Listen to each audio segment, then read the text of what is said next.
Hello, Jersey Village Algebra students. We are working today on our Algebra 1 DPM review. You are actually being recorded during my first period. First period, say hi. Hi. That was weak, but whatever. All right, let's jump right in. This one says match the equation to the correct solution. So we have all these equations over here. We're solving for x. We got to match them to the real solutions over here.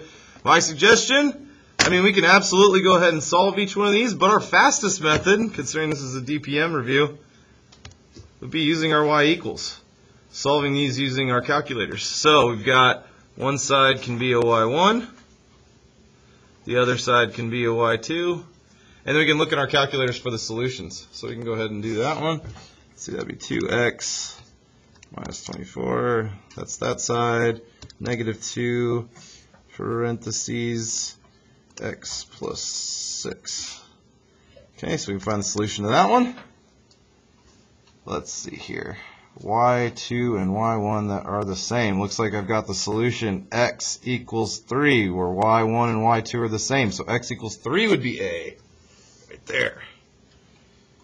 Okay, then we can just go down the list and do the next one. This is 2x plus 24, so we'll change that to a plus.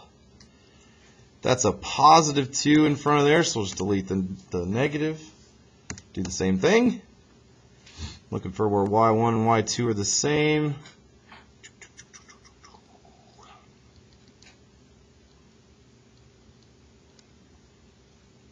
I'm not seeing anything. Yep, 0. No, that's our only other option is 0. So there's none where they're the same, so that's going to be no solution. These must be parallel. B. From there, we got, now C here, we got a negative 2x, so that's negative 2x plus 24. And then we're back to a negative 2 parentheses. Let's see, no C. That's x minus 12. Okay. Check out that table. y1s and y2s are all the same, meaning we have all real numbers as our solutions. There's infinitely many solutions is another way of thinking of this. So it's going to be C, which then would leave our last one here, D. We can use the same technique, but we can just kind of use the fact that we've figured out the other three. Process of elimination there. Okay, enough with the calculator for a second. Number 2 says determining the following relations or functions. Now, functions mean that you have, for every x, you only have one x. One x. Right? No repeaters. No repeaters with the x's. So if we look at this first table here, negative 2, negative 1, 0, negative 1. There's a repeater. Right? Negative 2, there's another repeater. So this is not a function, this one right here. Not a function. Repeating x's mean we are not a function. Whereas over here, I've got 1, 2, 4, 7, no repeaters. This is a function. Okay? Function, not a function. Repeating x's mean it's not a function. Now here, number 3, it says write the slope of each line represented by the equation. Got to make sure we're in our slope-intercept form for that to be the case. Slope-intercept form means y is by itself. Neither of these have y by itself, so we got to solve for y. We do that in 2 steps. 0 pair with the x. Then we go, got to make sure we keep these two terms separate. They're not like terms. Then we divide everything by that coefficient. In this case, it's negative 5. So then that would be, I'll write it over here, y equals, what would that be? Negative over negative makes positive. And then a positive over negative makes negative. And we'll leave it as a fraction, because that's gross. Our slope is always with the x. So in this case, slope m 4/5. Okay, same process over here. Subtracting 4x to start off. Okay, well, 5y negative 4x minus 21. Divide everything by that 5 again. This time y equals, now we have negative 4/5 x minus 21 over 5 again. This time it's just negative. Negative 4/5. Okay, so that's the idea there. Number 4 says, given the function, find, so here's our function, f of x. Okay, find f of 2. Again, we're inside the parentheses there. 2 is inside the parentheses. That means that is the x. Right? If we look at f of x, what have we replaced here? The x is gone. Bless you. The x is gone, so that means that we've replaced the x with 2. So what we can do here is where you see an x over here, you're going to replace it with a 2. So over here, that would be f of 2 equals 7. There's a 2 instead of an x. And then this, we just plug in the arithmetic, right? We just do the arithmetic. 2 minus 2 is 0, right? Or we can just put it in here. Let's see, let's do it in here. So we come to this screen. 7 parentheses 2 minus 2 n parentheses plus 10. Enter. 10.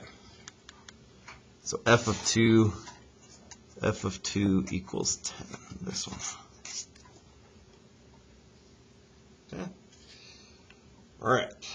Moving right along here.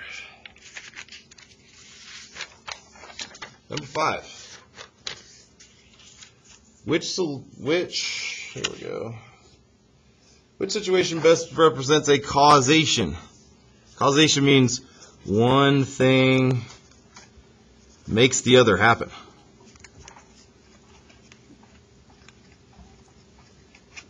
So one of these things has to make the other one happen, not just that they go together. As the temperature decreases, the sale of candy canes decreases.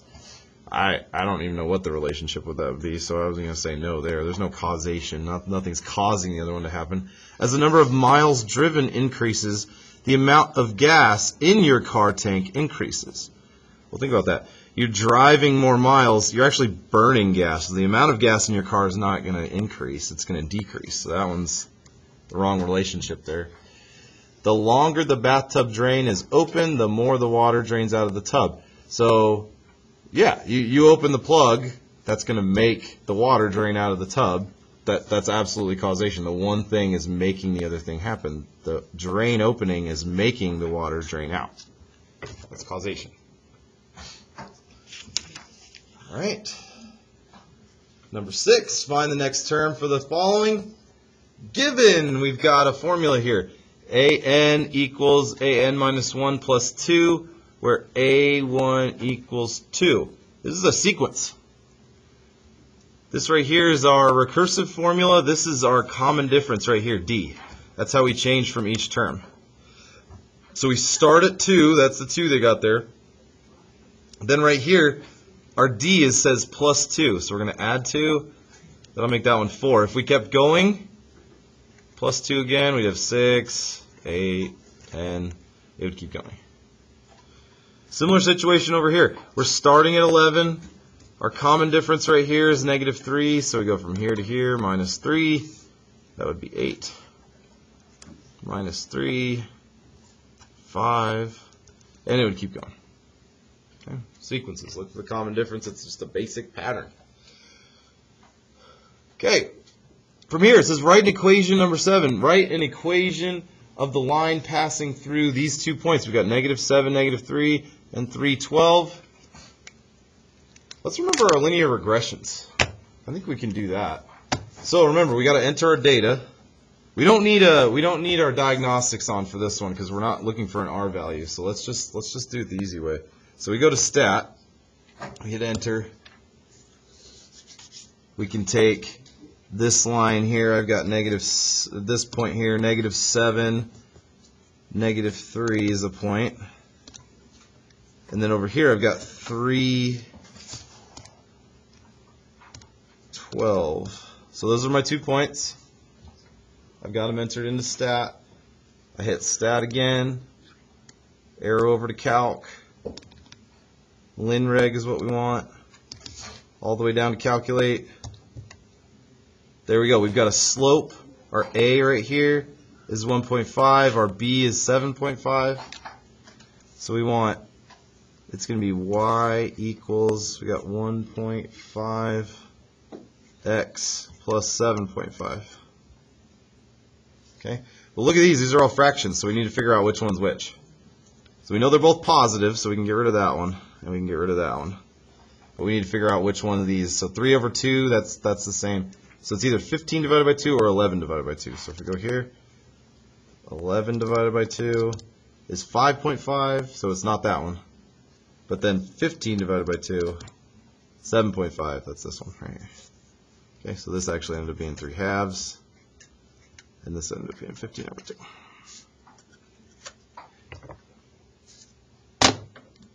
Okay, domain and range. Domain and range. My first period, what's domain?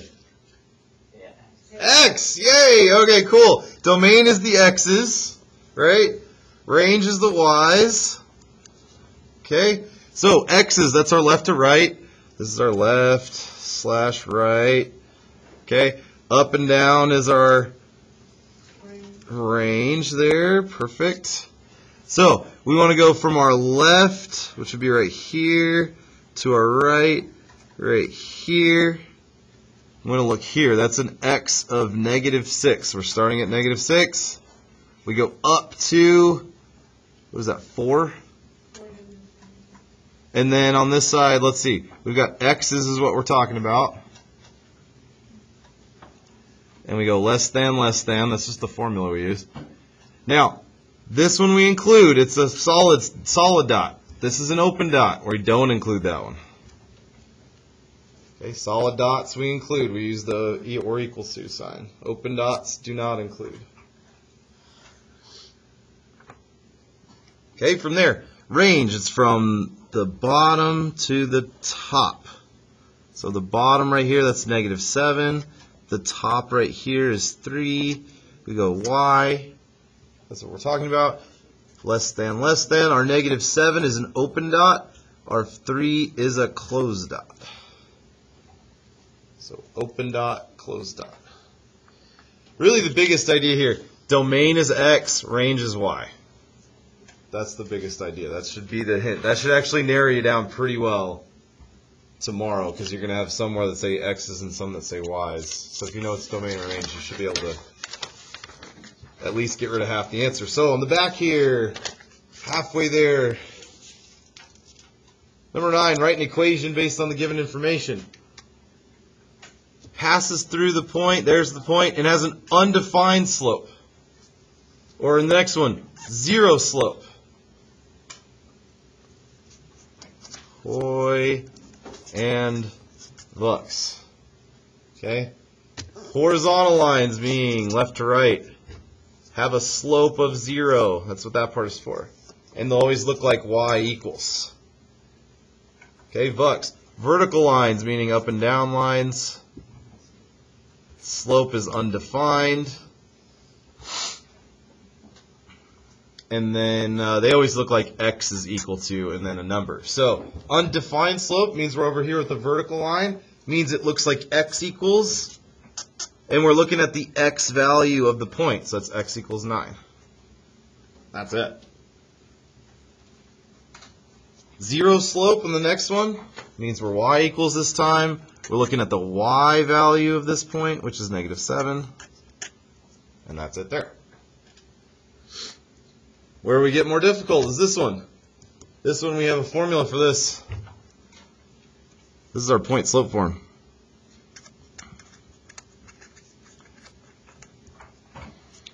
Y minus y1 equals m times x minus x1. Where this is our x1, that's our y1. And then there's our m. So it's just a matter of filling in the formula. Y minus a y1, so that's minus, so minus a negative will be plus. They always change signs with this one. Equals our slope, 2 times x, and then minus my x1 right there.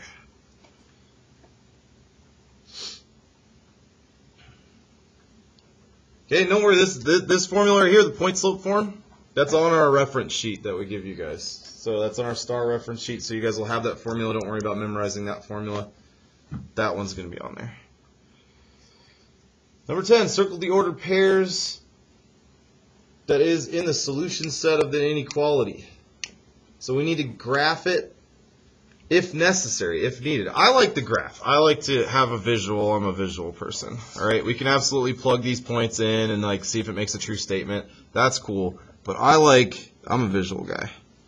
So I'm going to do this. Y-intercept's -5. That's my starting point. My slope is 2 over 1. I go up 2 to the right 1. Up 2 to the right 1 like that. So it's going to look something like, actually this is an inequality, so I want to be exact here.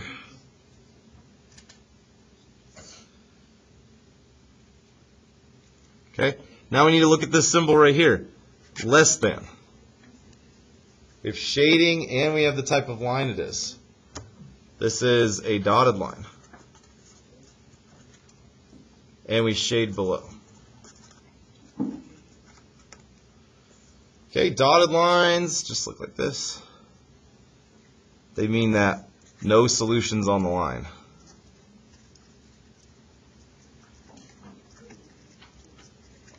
Okay, dotted lines don't have any solutions on them. From there, we shade below, so it's all this down here.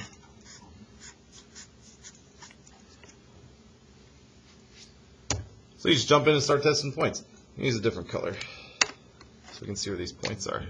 -2, -1. -2, -1 would be right here. Definitely not a solution.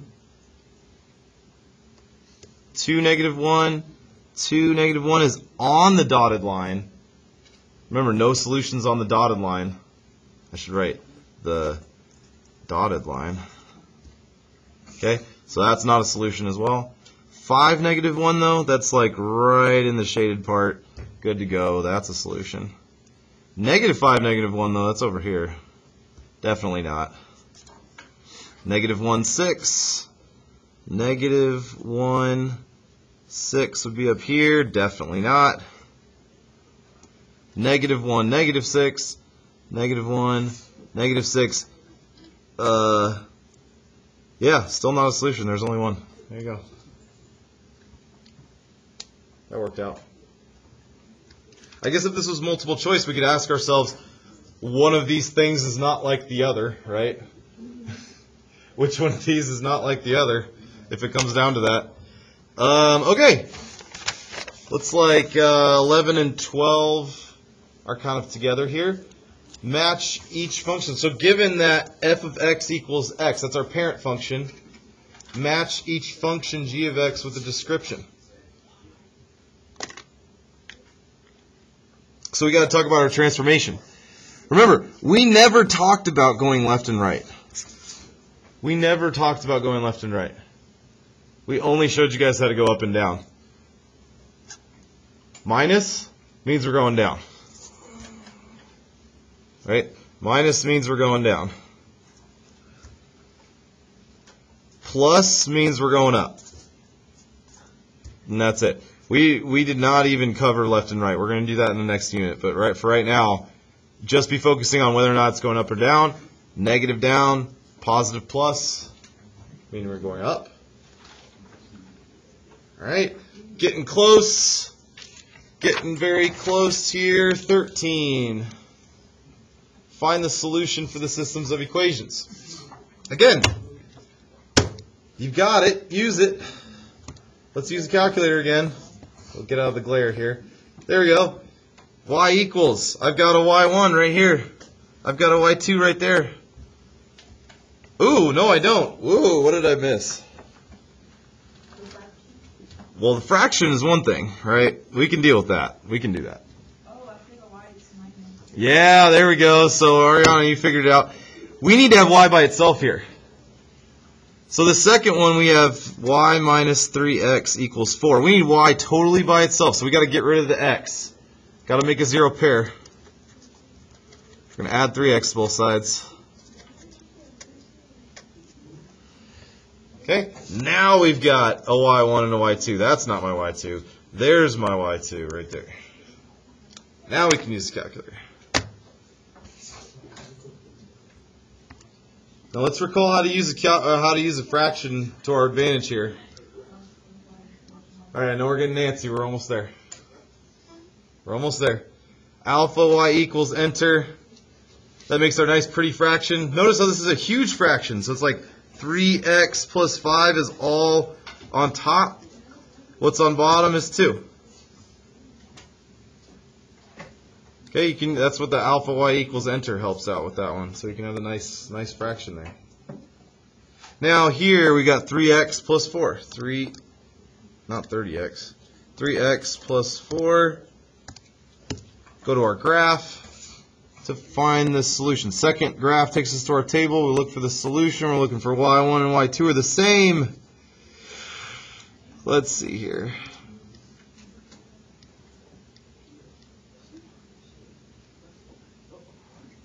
No, it's not going to be that way. Let's look this way. 4, 7, 1, 1. There it is, right there. Y1 and y2 are the same, where x is -1. So our point's going to be x is -1, y is 1. So there's our solution to that one.